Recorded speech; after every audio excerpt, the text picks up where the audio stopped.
एक रात रमेश को नींद नहीं आ रही थी। वो बार बार करवट बदल रहा था। काफी देर हो गई थी और रमेश सो ही नहीं पा रहा था। रमेश उठता है और चप्पल पहनकर बाहर सैर पर निकल जाता है। अक्सर गांव में लोग 5 बजे ही उठ जाते हैं, पर उस दिन 6 बजे भी सब सो रहे होते हैं। रमेश को ये बात अजीब तो बहुत लगती है और वो इधर उधर देख भी रहा होता है कि शायद उसे कोई दिख जाए, पर उसे कोई भी दिखाई नहीं देता। दूर दूर तक कोहरा जमा होता है। रमेश उस कोहरे में चला जाता है और कुछ देर बाद उसे एक घूंघट वाली औरत दिखती है। ये इस वक्त दुल्हन, वो भी अकेली? जरा चल कर पूछता हूँ कि क्या चक्कर है। रमेश उस दुल्हन के पास जाता है। उसने लंबा सा घूंघट किया होता है। रमेश उसके हाथों की तरफ देखता है। उसके हाथ बेहद ही खूबसूरत होते हैं और चूड़ियों में तो वो और भी ज्यादा खूबसूरत लग रहे होते हैं। रमेश तो उनको देखता ही रह जाता है। उसके बाद वो उससे धीरे से पूछता है, कौन हो आप और यहाँ ऐसे अकेले?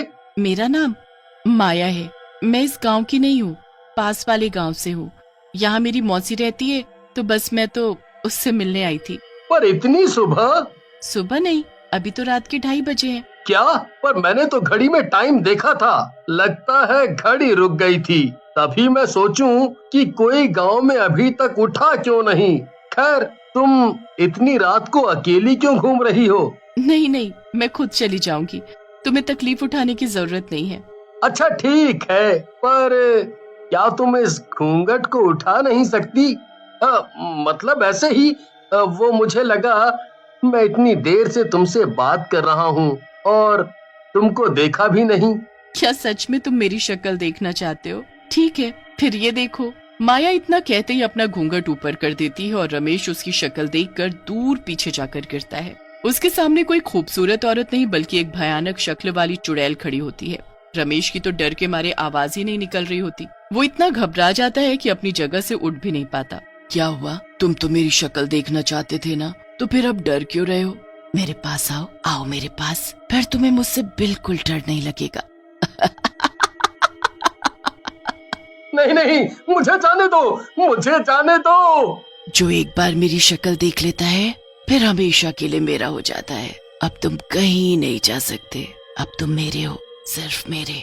चुड़ैल अपने हाथों से इशारा करते हुए उसे पास बुलाती रहती है। रमेश चुड़ैल की तरफ देखता ही रहता है और धीरे धीरे उसका दिमाग उस चुड़ैल के वश में हो जाता है। चुड़ैल बड़ी खुश होती है और जोर जोर से हंसने लगती है। अब आएगा मजा। वो चुड़ैल वापस अपना घूंघट करती है और तुरंत वहाँ से गायब हो जाती है। रमेश को कुछ होश नहीं होता। वो अपने घर जाकर बस सो जाता है। अब अगली सुबह रमेश की माँ उसे उठाती है।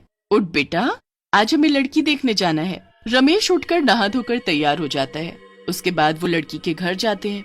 लड़की सबको बड़ी पसंद होती है, पर रमेश उसकी तरफ देख भी नहीं रहा होता। रमेश की माँ उसे कोहनी मार कर लड़की की तरफ देखने का इशारा करती है। अरे लड़की को तो देख, फिर हम तेरा रिश्ता इससे पक्का करें। रमेश का दिमाग अभी भी चुड़ैल के वश में होता है। वो जैसे ही उस लड़की को देखता है, उसका गला पकड़ लेता है। सब लोग ये देखकर हैरान हो जाते हैं और उस लड़की को रमेश के हाथों से जैसे तैसे छुड़ाते हैं। ये क्या हरकत की है तूने? मैं सारी लड़कियों को मार डालूंगा। जो भी मेरे सामने आएगी, सबको मार डालूंगा। मुझे मुझे माया से प्यार है, बस माया से। मुझे माया चाहिए, माया माया माया। ये सब कहते हुए रमेश वहाँ से उठकर चला जाता है। लड़की वाले बहुत गुस्सा होते हैं। रमेश के माता पिता उनसे माफी मांगकर घर वापस आ जाते हैं। घर पर भी रमेश माया की रट लगाए होता है। उसके माँ बाप को समझ ही नहीं आ रहा होता कि आखिर ये माया है कौन। दूसरी तरफ माया घूंघट करके दूसरे शिकार को ढूंढने निकल चुकी होती है। आधी रात में वो घूंघट किए गाँव में घूम रही होती है। फिर उसे बस स्टॉप पर एक लड़का बस से उतरता दिखता है। चुड़ैल उसे देखकर मुस्कुराने लगती है और फिर उसका पीछा करती है। ऐसा क्यों लग रहा है कि कोई तो है मेरे पीछे? मोहित एकदम मुड़ता है तो उसके पीछे वही घूंघट किए चुड़ैल चल रही होती है। मोहित पहले तो घबरा जाता है, पर फिर वो उससे पूछता है कि वो यहाँ क्या कर रही है। चुड़ैल उसे भी एक झूठी कहानी सुनाकर अपनी बातों में फंसा लेती है। मोहित पूरे रास्ते उससे बातें करता जाता है, पर आखिर में वो भी वही गलती कर देता है जो रमेश ने की थी। क्या आप अपना घूंघट ऊपर कर सकती हो?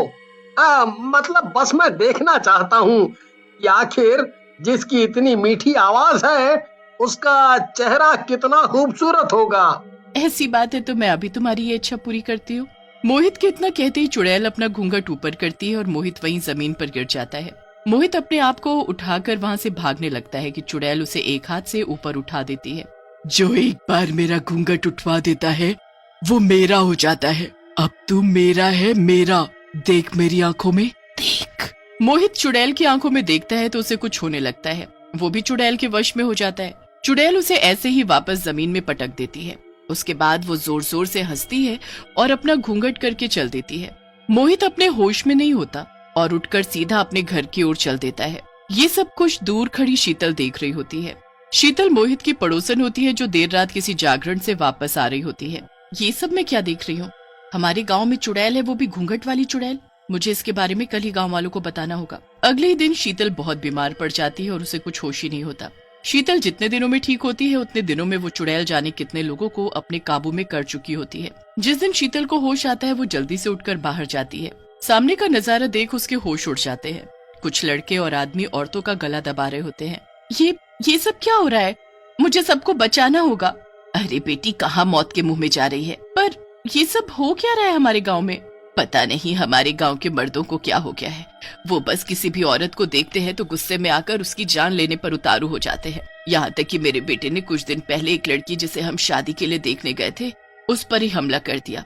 उसके बाद वो मोहित है ना, उसने गाँव की एक लड़की का गला दबा दिया। वो तो अच्छा हुआ उसकी माँ सही वक्त पर आ गई और उसे बचा लिया। बहन बेटी को छोड़ ये मर्द किसी भी औरत को मारने पर उतारू हैं। मुझे पता है ये लोग ऐसा क्यों कर रहे हैं।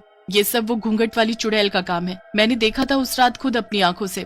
उसने मेरे सामने घूंघट ऊपर किया और उसकी चुड़ैल शक्ल मैं अभी तक नहीं भूल पाई।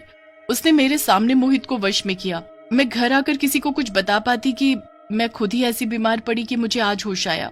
पर अब हमें उस घूंघट वाली चुड़ैल को पकड़ना होगा और सब कुछ ठीक करना होगा। तो चलो अभी गाँव के पंडित जी के पास। दोनों जल्दी से पंडित जी को उस चुड़ैल के बारे में बताते हैं।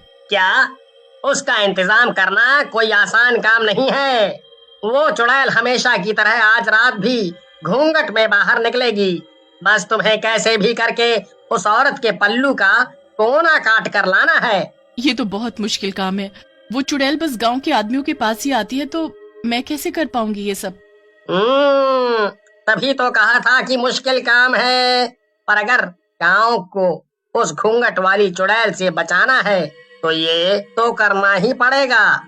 शीतल और रमेश की माँ घर आ जाती हैं। शाम तक इसी के बारे में सोच सोच कर उनका सर दर्द हो जाता है, पर उन्हें कुछ समझ नहीं आता कि आखिर वो किसको भेजे। कोई भी चुड़ैल का नाम सुनकर जाने को तैयार ही नहीं होता। फिर शीतल के दिमाग में एक आइडिया आता है। वो रमेश के कपड़े पहनकर और अपने सर पर पगड़ी बांधकर और नकली मूछें लगाकर लड़का बन जाती है और निकल जाती है आधी रात को उस घूंघट वाली चुड़ैल की तलाश में। डर तो उसे बहुत लग रहा होता है, पर वो हिम्मत करके चलती जाती है। काफी देर बाद उसे वो घूंघट वाली चुड़ैल मिल जाती है। वो शीतल के पास आकर उससे बातें करने लगती है। मेरा नाम हरिया है। मेरे पेट में दर्द हो रहा था तो बस मैं टहलने निकला था। अच्छा, तो मैं कुछ मदद करूं? नहीं नहीं नहीं, अब तो ठीक है। चुड़ैल काफी देर तक शीतल को हरिया समझ उससे बातें करती रहती है। शीतल की नजर चुड़ैल के पल्लू पर होती है जिसे उसको काटना होता है, पर उसे समझ ही नहीं आ रहा होता कि वो ये काम कैसे करे। तुम पहले ऐसे आदमी हो जिसने अभी तक मेरी शक्ल देखने को नहीं बोला। शक्ल में क्या रखा है? मुझे तुम्हारी शक्ल देखने में कोई दिलचस्पी नहीं है। शीतल बहुत डर जाती है। चुड़ैल उसे अपनी शक्ल दिखा दे उससे पहले वो अपना पैर अड़ाकर उसे गिरा देती है। आह, ये क्या किया तुमने? मुझे गिरा दिया। चुड़ैल का घूंघट उसके चेहरे से हट जाता है, पर उससे पहले शीतल उसका पल्लू का टुकड़ा काट चुकी होती है। शीतल जल्दी से वहां से भागती है। तभी उसकी पगड़ी गिर जाती है और उसके बाल खुल जाते हैं। मतलब तू लड़का नहीं लड़की है? तूने मुझे पागल बनाया। तेरी ये हिम्मत, मैं तुझे जिंदा नहीं छोड़ूंगी। तू मेरा कुछ नहीं बिगाड़ सकती। तेरा पल्लू का ये टुकड़ा मेरे पास है। अब तू मेरी कैद में है हमेशा हमेशा के लिए। नहीं नहीं नहीं, ऐसा नहीं हो सकता। ऐसा ही है। अब तेरा ये गंदा जादू खत्म। शीतल उस टुकड़े को ले जाकर पंडित जी को दे देती है, जिससे वो गांव के सभी आदमियों को ठीक करता है और फिर उस टुकड़े को एक मटके में बंद करके जमीन में गाड़ देता है। उसके बाद वो चुड़ैल कभी किसी को नहीं दिखती।